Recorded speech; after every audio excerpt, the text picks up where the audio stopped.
Hey guys, today I'm going to give some of you time to redo test questions if you want to do that.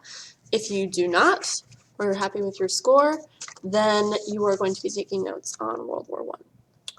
So this is what you need to have for your guided notes, and this right here is the slideshow. So I'm going to go through it and help answer these questions. All right? So pause if you need to pause, slow down, speed up, whatever you want to do. Question number 1. Why was there bad blood between the European countries in the late 1800s and the early 1900s? So basically what I'm looking for here is why don't they like each other? I'm going to answer that for you. Get ready. All right, here we have a picture of two different men, and they're supposed to represent different European countries. You can kind of tell by the colors what they're supposed to represent. And they are supposed to be carving up what looks like a ham at first glance, but it's actually the world. And so this is what we call a political cartoon. It's basically someone drew this to say these European dictators don't really care about taking only their share. They take whatever they can. They take the biggest slice of ham. They want the world. They want to control the world. So we talked about this a little bit before, how countries in Europe had been taking over Africa. So they focused on Africa, the scramble for Africa. They're like, look at all these resources we can have if we just take over. And so they did. So why do they dislike each other? Why do the Europeans dislike each other? Because they're competing. They each want the most countries, and they don't like other countries having more than they do. So that is why there was bad blood between them. They didn't like anyone having more. They wanted to be the most powerful. And if England gets more countries, more colonies than France does, France is not going to be happy. And England is not going to be happy when France gets more than they do. So it's basically they're competing and they're not happy when another country has more power. So they're being immature. Okay, this is not a map, obviously, because it's a bunch of circles, but it does kind of show you in terms of what side each country was on. So this is World War I, the First World War. It's a world war because pretty much every country in the world is going to be affected. It takes place mostly in Europe, but other countries in Africa are involved because they're colonies of Europe. In North America and South America, countries are involved because they're former colonies of Europe. Asia's involved because Europe brings them in. Also, there's a lot of European influence. So basically, World War I is about Europe, but other countries are also involved. I mentioned to some of you last time, they didn't call it World War I during World War I because they didn't think there would be another one. So they called it the Great War, or the War to End All Wars, and I'll show you a clip. So what sides were different European countries on? So this is going to answer 2 and 3. So one side was known as the Triple Alliance. It consisted of Italy, Austria, Hungary, and Germany. And you'll notice there are years in between here. This is the years they allied with each other. So Italy and Germany allied in 1882. Italy and Austria-Hungary also 1882. Austria-Hungary and Germany, 1879. Then Ottoman Empire was involved. They allied with Germany. Also, Serbia and Bulgaria, they were divided. So they're basically a colony of Germany. Germany was influencing pretty much every territory around it. And Russia's another complicated one, but we'll talk about that later. So on the other side, so this is one side right here, and you can include or not include these two, depends on what you want to do. It might just be easier to put these for the Triple Alliance and put these for the Triple Entente, which is a French word. And if it helps you remember, that's the side France is on, the French word one. So Russia, France, and Britain were on the other side. And you might be thinking, like, where's the United States in all of this? The United States did not enter the war actually they were only in the war for a little bit. So World War I was mostly Europe. Though the United States did get involved. We like getting involved. So here I kept the little chart up. And then I put a picture of Otto von Bismarck. He is the leader of Germany in World War I. When we talk about world wars, people automatically think Hitler. Hitler was not a leader in World War I. He was a leader in World War II. We'll talk about Hitler later. In World War I, this guy was the leader, Otto von Bismarck. So Germany wasn't necessarily a country. It was more like an empire, really, because they were taking over other countries. Prussia, also known as Prussia. Otto von Bismarck had signed an alliance with Russia, But he didn't honor the alliance. So you'll notice Russia and Germany are not on the same side because Russia was a little bit angry at Germany for not honoring their alliance. So Russia sought other allies, Britain and France in this case. So I'm going to give you a very simplified version of World War I because we have to cover a lot of stuff before the end of the year. We have 7 weeks left. So anyway, we'll get some World War I stuff. But all right, what was the relationship between Germany and Russia before World War I? I just told you, if you remember. Right there, okay. List and describe 3 ideas that built up to World War I. Now, I could have worded that question better, but what I'm looking for here is why did it happen? What ideas, so not like technology necessarily, but what was going on in people's heads that led to this war. So here we have a map that shows these guys are all allied with each other, and it makes sense, they're really close to each other. Serbia's down here, Russia's here, France, United Kingdom. Yeah. So it seems like it's going to be a European war, not a world war. I mentioned this earlier. Remember how Europe had stuck its fingers, that should not have an apostrophe, in pretty much every area of the world?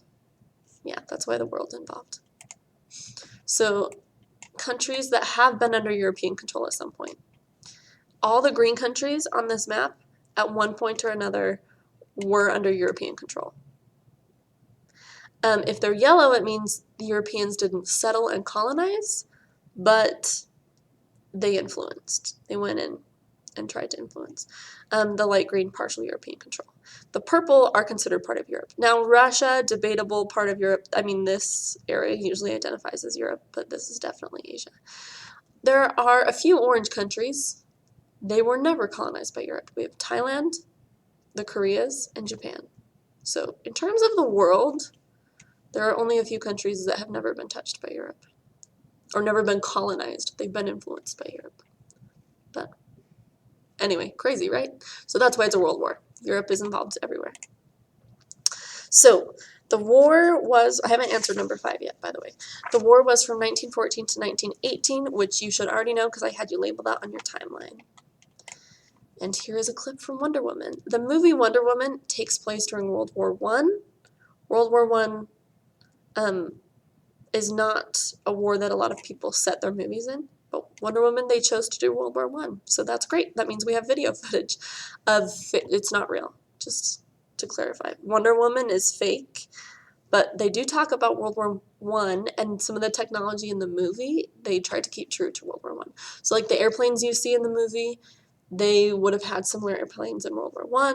They didn't ever call it World War I because, like I said, they didn't know there was going to be another. So here's a clip. Maybe. But if I can get these notes back to British intelligence in time, it can stop millions more from dying. It can stop the war. War? What war? The war. The war to end all wars. 4 years. 27 countries, 25 million dead. Soldiers and civilians. Innocent people. Women and children slaughtered. Their homes and their villages looted and burned. Oh, weapons far deadlier than you can ever imagine. It's like nothing I've ever seen. World War I. People thought the world was going to end. A lot of people did. They're like, this is the whole world is at war. The world's going to end.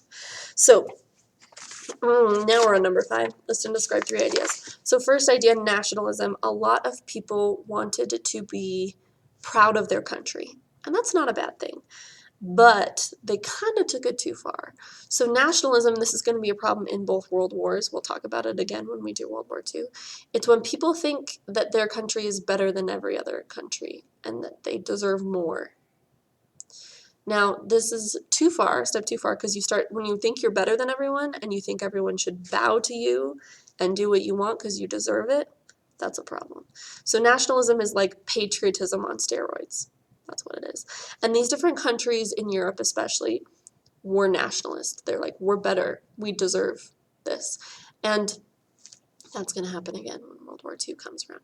The second idea that built up to World War I, economic competition. I talked about this. Economic is money. So that they're competing for resources. They all wanted a piece of Africa. They all wanted a piece of the New World.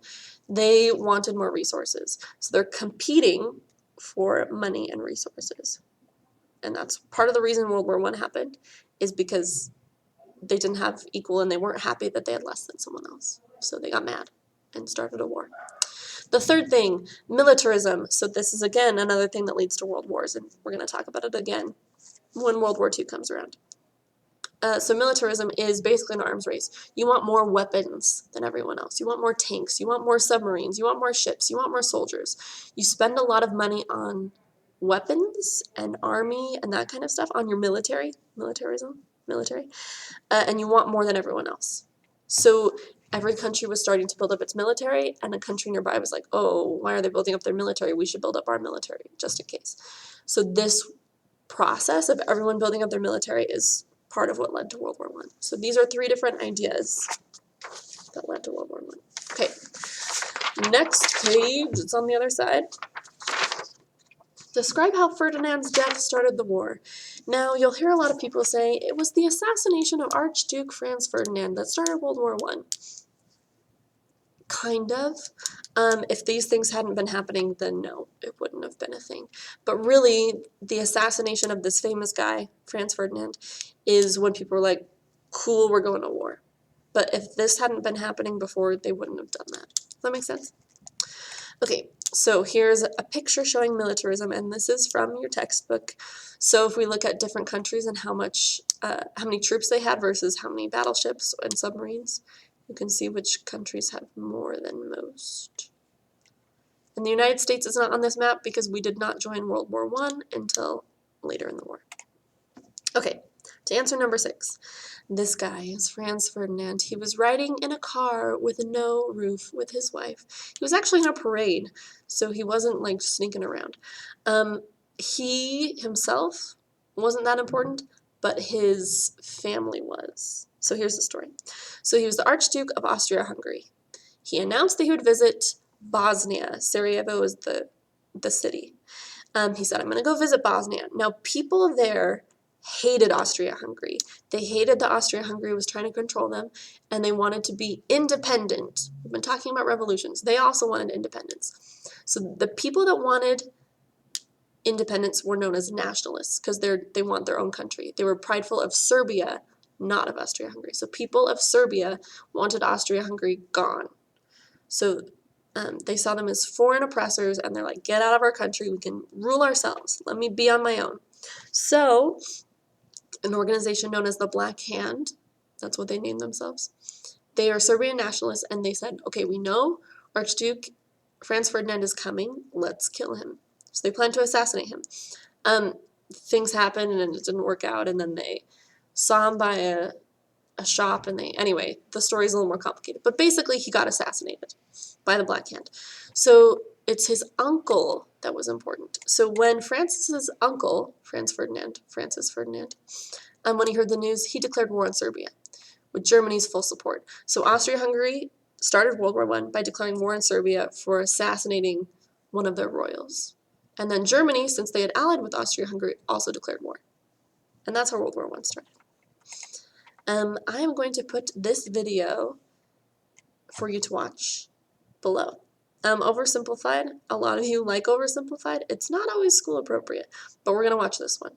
So, watch that below.